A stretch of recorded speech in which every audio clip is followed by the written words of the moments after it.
Video ini adalah episode 20 sebagai episode terakhir series sejarah Jepang. Setelah Jepang resmi menyerah kepada sekutu, Jepang diduduki atau dijajah oleh sekutu termasuk Amerika. Seluruh militer Jepang dilucuti, dan para petinggi militer Jepang yang bertanggung jawab dalam perang dan militerisme Jepang dipenjara, bahkan dieksekusi. Ironisnya, sang pemimpin ilahi Jepang yang memiliki kendali penuh di Jepang lolos dari hukuman, Kaisar Hirohito. Dia lolos sebagai figur penjahat perang. Entah apa tujuan Amerika membiarkan Hirohito tetap berdiri sebagai kaisar pemimpin Jepang. I therefore commend Japan's proposal for the renunciation of war. Ini adalah kisah Jepang setelah Perang Dunia yang penuh dengan drama dan intrik politik. Yang menarik, kita akan melihat bagaimana negara Sakura yang hancur lebur itu bisa bangkit kembali. Bahkan bisa menjadi negara yang maju. Lantas, mengapa kaisar lolos dari hukuman? Bagaimana kondisi Jepang setelah hancur? Dan siapakah yang berperan penting dalam pembangunan dan kebangkitan Jepang?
Sejak awal, Amerika dan sekutunya berencana tidak hanya menyerang militer Jepang, tapi juga berencana menduduki Jepang.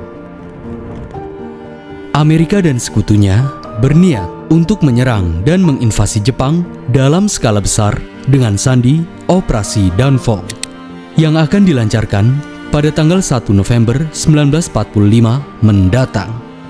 Tentunya, operasi ini akan memakan waktu yang sangat lama hingga beberapa tahun ke depan dan bisa saja merugikan pihak Amerika.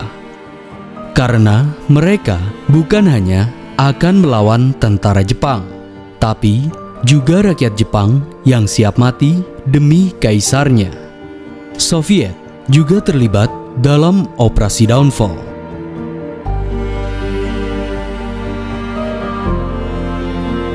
Namun, pada akhirnya operasi itu dibatalkan. Mengapa?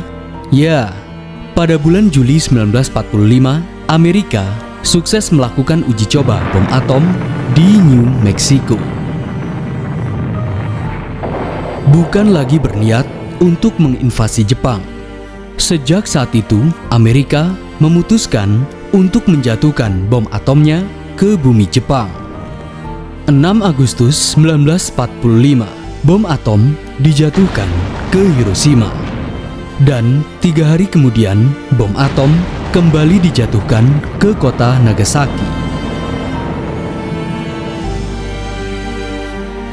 Lantas, apa yang terjadi setelah itu? Ya, Jepang sangat terpukul. 2 kotanya hancur lebur.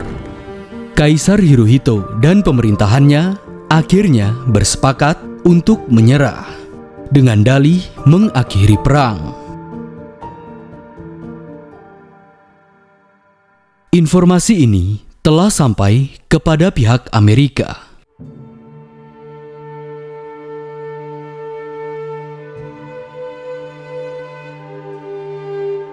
Untuk mengawasi penyerahan Jepang dan pendudukan Jepang, pada tanggal 14 Agustus 1945, Presiden Amerika Harry S. Truman mengangkat Jenderal Douglas MacArthur sebagai Supreme Commander of the Allied Powers, Panglima tertinggi sekutu dalam pendudukan Jepang, atau biasa disebut dengan SCAP. SCAP nantinya bertanggung jawab dalam segala hal untuk mereformasi dan membangun kembali Jepang dalam pendudukannya. 15 Agustus 1945, Kaisar Hirohito mengumumkan kepada rakyat Jepang bahwa Jepang mengakhiri perang dengan kekalahan dan dosa. Tidak ada kalimat menyerah sama sekali. Namun, apapun itu, yang terpenting bagi Amerika, kini Jepang telah tunduk kepada Amerika. Hiroko Nakamoto. Aku tidak percaya. Dewa kami telah menyerah kepada iblis. Semua orang patah hati. Apa yang tersisa? Ya, hanya keluarga tanpa rumah, anak-anak tanpa orang tua. Kini negara tercinta kita ditaklukkan oleh orang kulit putih dari barat. Mengikuti perintah Kaisar, seluruh militer Jepang meletakkan senjatanya dan menyerah.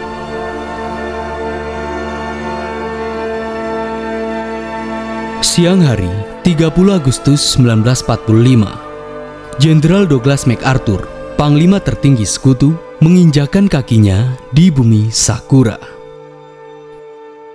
Saat MacArthur berangkat menuju Tokyo, ribuan tentara Jepang diperintahkan untuk berbaris. Mereka diperintahkan untuk berbalik dan menghormati tuan baru mereka. 2 September 1945, di atas kapal USS Missouri, Jepang secara resmi menyerah. Kini, Jepang harus menerima kenyataan pahit, kekalahan, dan pendudukan Amerika. Perang Suci Jepang akhirnya berakhir, dan sekarang Jepang harus menanggung pendudukan sekutu.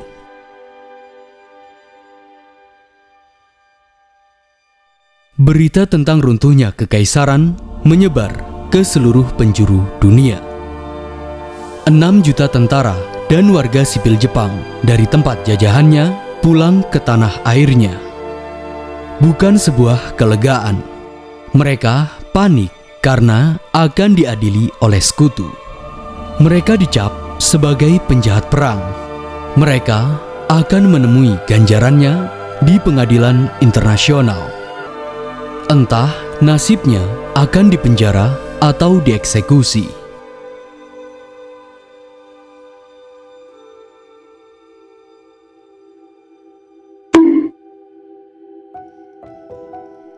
Setelah Kaisar Hirohito berbicara di radio tentang berakhirnya perang, Inggris, Soviet, dan negara-negara blok sekutu lainnya menuntut agar Kaisar Hirohito diseret ke pengadilan sebagai penjahat perang karena terlibat dalam militerisme Jepang, baik disengaja maupun tidak disengaja. Bagaimanapun, Kaisar memiliki kewenangan penuh sebagai penguasa Jepang. Lantas, apa yang dilakukan MacArthur? 11 September 1945, militer Amerika menangkap 28 petinggi militer Jepang yang dinilai bertanggung jawab atas peperangan yang terjadi. Belum ada yang tahu bagaimana nasib mereka. 19 Januari 1946, MacArthur meresmikan pembentukan International Military Tribunal Far East atau IMTFE, sebagaimana pengadilan Nuremberg yang mengadili penjahat perang di Eropa. tugas dari IMTFE ialah sebagai badan hukum yang memberikan vonis hukuman terhadap seluruh pelaku penjahat perang. Kali ini, IMTFE mengadili 28 petinggi militer Jepang. Bahkan selanjutnya, mereka juga menangkap sebanyak 4.500 militer Jepang. Pengadilan berjalan hingga beberapa bulan. Entah siapa saja yang dipenjara dan siapa saja yang dieksekusi. Menariknya, dari sekian para tokoh petinggi Jepang, satu-satunya orang penting yang hilang dari persidangan itu adalah penguasa ilahi Jepang, Kaisar Hirohito. Ternyata, MacArthur memutuskan untuk tidak menghukum Kaisar. Kala itu, surat-surat orang Jepang membanjiri tempat kerja kepala negara atau kepala staf Jenderal MacArthur. Salah satu isi suratnya, kepada Jenderal MacArthur yang terhormat, di negara kita, Kaisar berada di atas Tuhan. Jika sesuatu terjadi pada Yang Mulia, kita akan kehilangan tujuan hidup kita. Jika Yang Mulia diadili, akan banyak orang Jepang merasakan kebencian yang luar biasa terhadap semua orang Amerika. Saya mohon dengan petisi ini yang saya tulis dengan darah saya.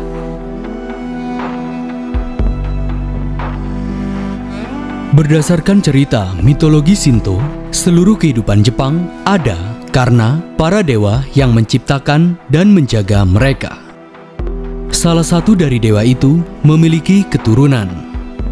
Keturunan inilah yang mengalir pada darah kaisar-kaisar Jepang. Orang-orang Jepang menganggap bahwa kaisar tidak hanya sekedar pemimpin mereka, melainkan dewa mereka yang harus mereka pertahankan demi kedamaian. MacArthur paham betul bahwa rakyat Jepang sangatlah setia dengan kaisarnya.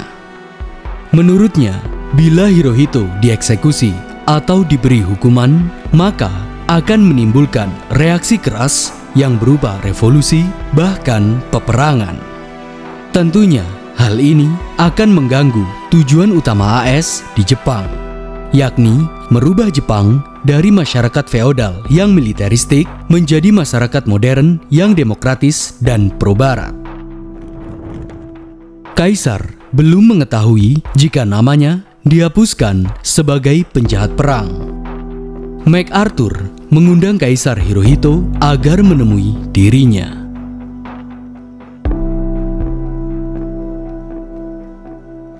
(27 September 1945), dengan pengawalan yang ketat, Hirohito tiba di kedutaan Amerika Serikat di Tokyo. Hirohito disambut petinggi Amerika. Setelah itu, MacArthur membawa Hirohito ke ruangan khusus. Mereka berbicara selama 40 menit. Kaisar Hirohito menawarkan untuk bertanggung jawab atas perang. Ia tidak menyadari bahwa MacArthur telah menghapus namanya dari daftar penjahat perang. Sikap Kaisar membuat MacArthur terkesan. Jenderal MacArthur. Dia adalah seorang kaisar yang mewarisi kekuasaan. Namun dalam sekejap aku tahu, aku sedang menghadapi gentleman dari orang Jepang pertama yang kutemui. Setelah itu, diadakan sesi foto Hirohito dan MacArthur. Mereka berfoto sampai 3 kali. Dalam foto, Kaisar Hirohito berdiri tegak, sementara MacArthur terlihat kasual dan agak membungkuk. Foto itu disebarkan dan memicu gelombang kejut seluruh orang Jepang. Itu adalah kali pertamanya orang Jepang melihat sang kaisar sebagai manusia biasa. Foto ini disebarluaskan karena mencerminkan kesetaraan antara Amerika dan Jepang. Meski sempat dilarang oleh pemerintah Jepang, MacArthur tetap bersikukuh. Hal ini sebagai awal untuk rakyat Jepang agar terbebas dari feodalisme, legenda, dan mitos-mitos dewa.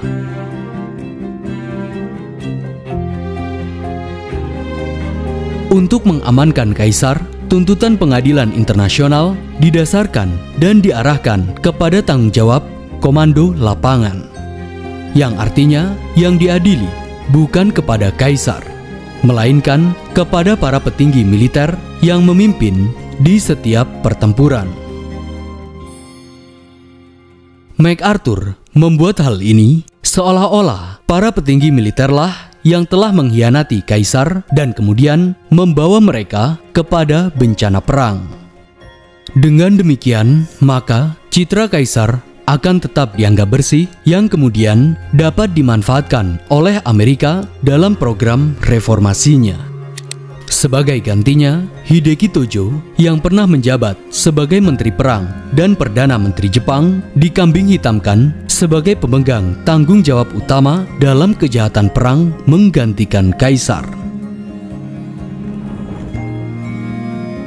Setelah 15 bulan pengadilan berlangsung, 12 Desember 1948 putusan pun dibacakan.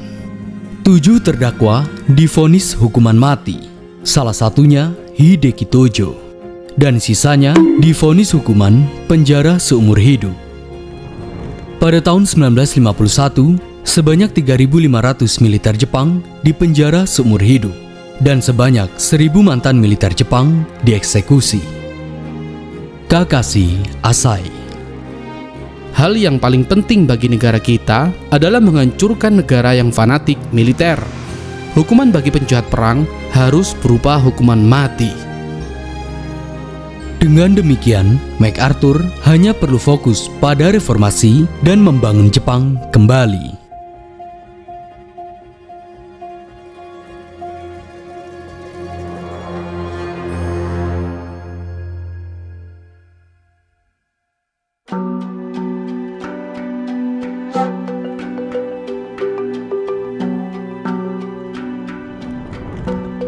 (1 Januari 1946), Kaisar Hirohito menyampaikan pidato yang menolak apa yang ia sebut sebagai legenda dan mitos belaka yang telah menciptakan konsepsi palsu bahwa kaisar adalah dewa atau sosok ilahiyah. Hal ini sebagai langkah awal agar Hirohito menyadarkan kepada seluruh rakyat Jepang bahwa Jepang masih memiliki harapan baru. Dan harapan itu ada di tangan rakyat Jepang sendiri. Pidato ini tentunya sangat mengejutkan orang-orang Jepang dan sebagian membuat mereka sadar jika Jepang harus berdiri dengan gaya baru dan modern. MacArthur mengajak Hirohito untuk keliling Jepang agar dekat dengan rakyat. Bahasa kita adalah belusukan. Hirohito sempat mengunjungi Nagasaki. Dia sangat sedih melihat kondisi rakyatnya. Banyak reruntuhan dan banyak orang-orang yang masih merasakan penyakit radiasi akibat bom atom. Pengangguran menyebar luas, inflasi membumbung tinggi, dan kelaparan menjadi penyakit utama mereka. Dulunya yang bekerja sebagai militer, kini tidak lagi memiliki pekerjaan. 13 juta rakyat Jepang menganggur dan menderita.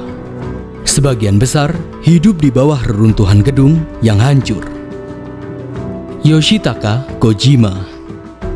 Anak-anak muda akan tertawa karena kita berada dalam keadaan yang sangat miskin.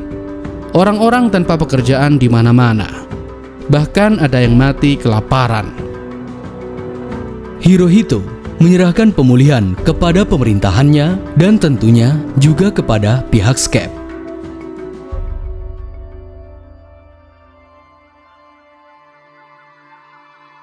Untuk mengentas masalah ini, pemerintah Amerika memberikan bantuan pangan sebesar 90 juta US dollar dalam bentuk pinjaman. Dan kini SCAP tengah menyiapkan segalanya demi menghidupkan tanah Jepang yang hampir mati. Langkah awal yang diambil oleh SCAP ialah melakukan amandemen terhadap Konstitusi Meiji yang kemudian digantikan dengan Konstitusi 1947. Konstitusi ini berlaku sejak tanggal 3 Mei 1947.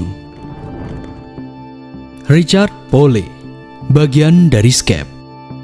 Kami mengerjakan draft konstitusi ini dengan rahasia. Ya, kami tidak memiliki ahli dalam bidang itu. Tapi, ini adalah perintah yang besar untuk diterima. Kami hanya tidak ingin kaisar menjadi hiasan jendela, dan di sisi lain, kami tidak ingin memberikan dia kekuasaan sepenuhnya. Orang-orang Jepang memperdebatkan isi konstitusi ini. Mereka menganggap ini adalah produk Barat, bukan Jepang sendiri. Berdasarkan konstitusi 1947, Jepang tetap diberi kewenangan untuk memerintah negaranya. Hirohito tetap menduduki posisinya sebagai kaisar, bukan sebagai pemimpin ilahi, melainkan sebagai simbol negara dan persatuan rakyat Jepang. Dan sejak ini juga, kekuasaan penuh kaisar dirubah menjadi monarki konstitusional dan demokrasi parlementer. Salah satu pasal dalam konstitusi ini menyatakan bahwa Jepang harus melepaskan potensi kekuatan militernya untuk berperang. Sebagai gantinya, Jepang diperbolehkan membentuk pasukan Japanese Self-Defense Force atau pasukan yang dipersiapkan hanya untuk pertahanan negara. Dalam keadaan genting, militer Amerika juga akan turut menurunkan pasukannya untuk membantu Jepang. Tentu saja, tujuan dari pasal ini ialah untuk memangkas kekuatan Jepang dari kemungkinan militerisme yang bisa saja bangkit di masa mendatang. Meski banyak pertentangan dari kaum konservatif, pada akhirnya pasal dan konstitusi 1947 diresmikan. Sebagai negara demokrasi, maka setiap orang di dalamnya memiliki hak untuk bersuara. Sejak inilah, untuk yang pertama kalinya, perempuan diberi hak pilih. Semuanya setara dan memiliki hak untuk bersuara.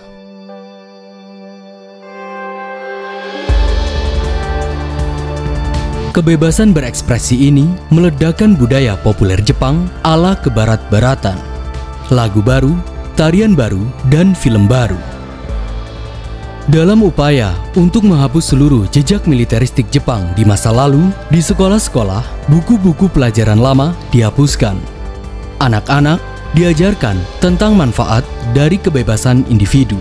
Dan doktrin-doktrin kaisar yang berbau mistis dan legenda dihapuskan. Dalam upaya membangkitkan Jepang selanjutnya, SCAP dan pemerintah Jepang akan melakukan reformasi dalam bidang ekonomi. Disinilah kita akan mengetahui tujuan Amerika sebenarnya.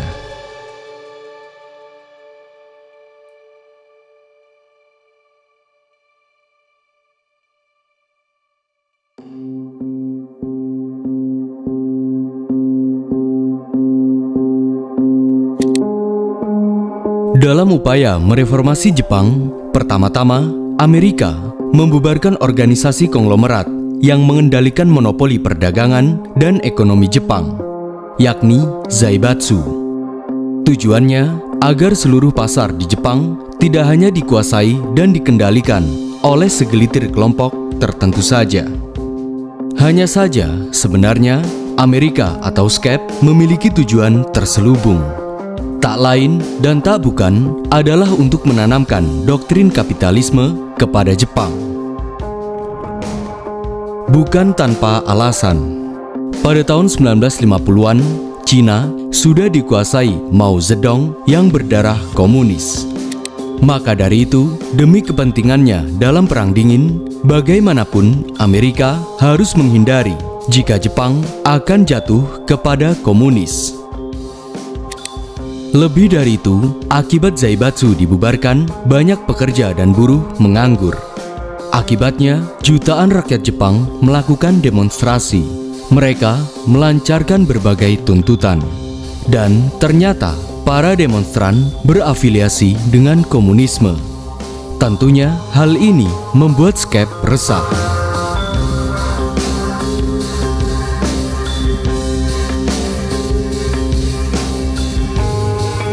Untuk memberantas komunisme di Jepang, Amerika mulai membuat kebijakan Redo Pachi atau pembersihan merah. Seluruh pejabat pengusaha dan pekerja yang terafiliasi dengan komunis diberhentikan, bahkan juga ditangkap. Natsu Osamu.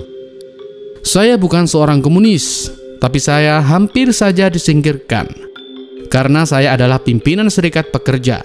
Selama Redu Paji, banyak orang-orang yang bukan komunis kehilangan pekerjaannya.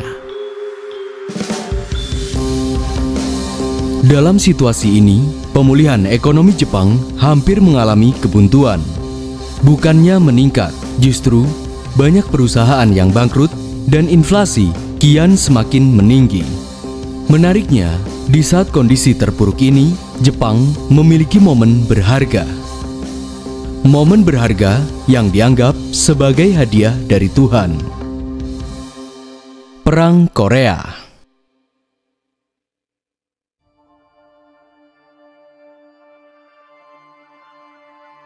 This is Korea.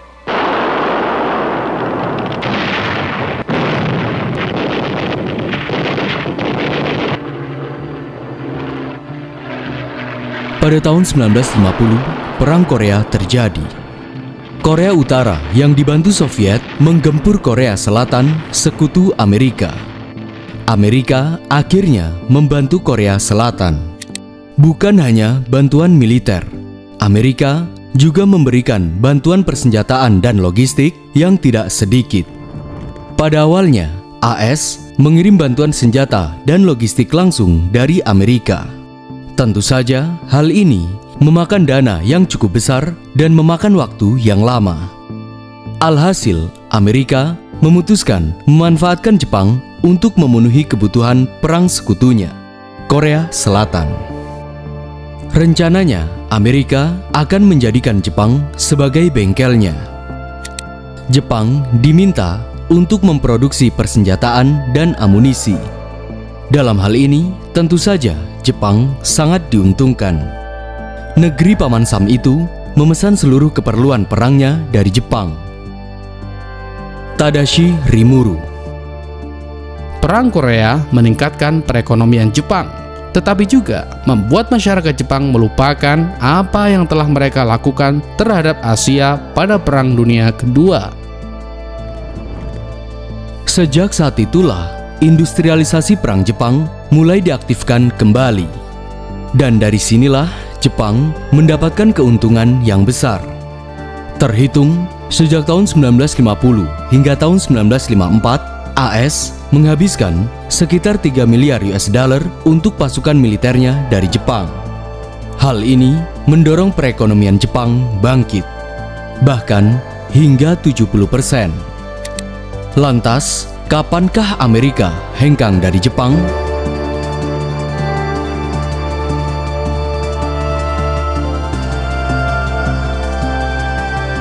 I therefore commend Japan's proposal for the renunciation of war to the thoughtful consideration of all of the peoples of the world.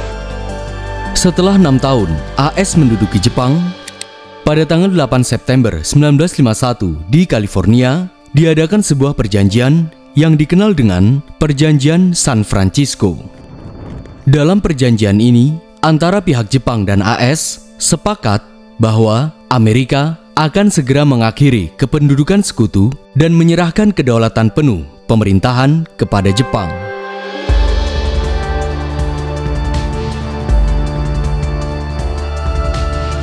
Sebagai gantinya, pada tanggal 28 April 1952, Amerika meminta Jepang untuk juga menandatangani US-Japan Security Treaty, yang mana militer AS harus tetap diizinkan untuk tetap bermarkas di tanah Jepang dalam batas waktu yang tidak ditentukan. Pemerintah Jepang dan Kaisar Hirohito sepakat. Sebagian besar pasukan AS mulai ditarik dari Jepang. Kesepakatan ini menandai berakhirnya intervensi militer Amerika dan sekutu pada pemerintahan Jepang. Dan kini Jepang tengah bersiap untuk memajukan perekonomian negaranya sendiri.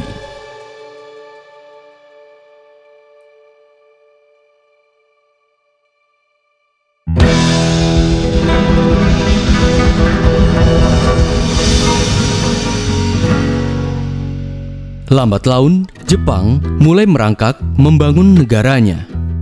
Hal ini diwujudkan dengan program pemerintah di berbagai sektor, baik dalam sektor industri strategis dan sektor industri berat.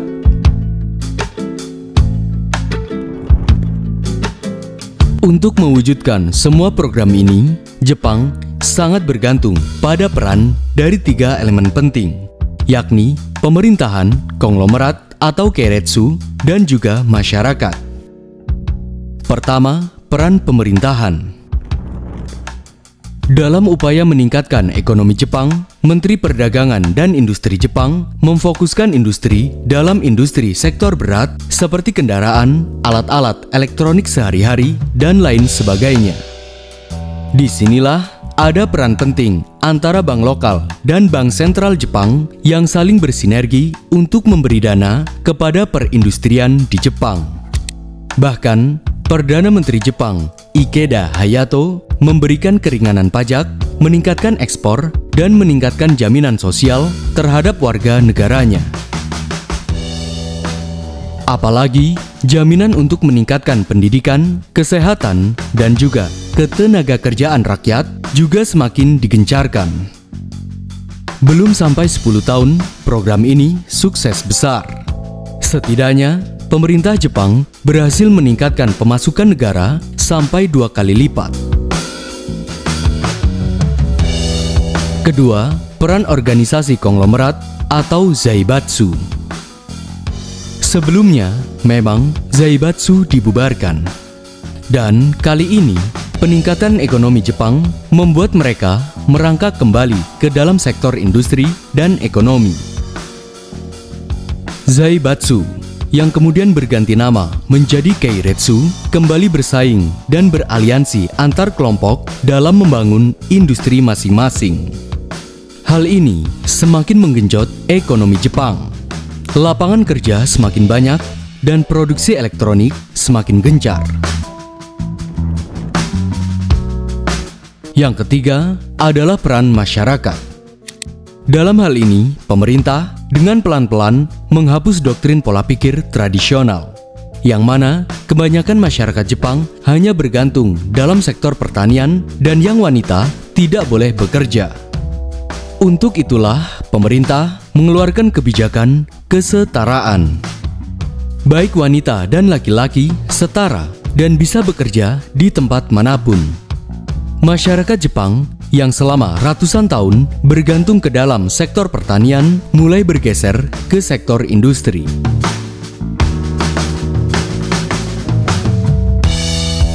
Yang terpenting, pola pikir masyarakat Jepang yang konservatif berubah menjadi modern. Pada tahun 1960 hingga tahun 1970-an, Jepang berhasil menjadi negara dengan ekonomi terbesar kedua setelah Amerika. Bukan lagi menjadi negara hancur atau bahkan menjadi negara berkembang. Justru, Jepang menjadi negara yang maju. Pengaruh budaya serta perekonomian Jepang telah banyak diterima di berbagai penjuru dunia, bahkan hingga saat ini.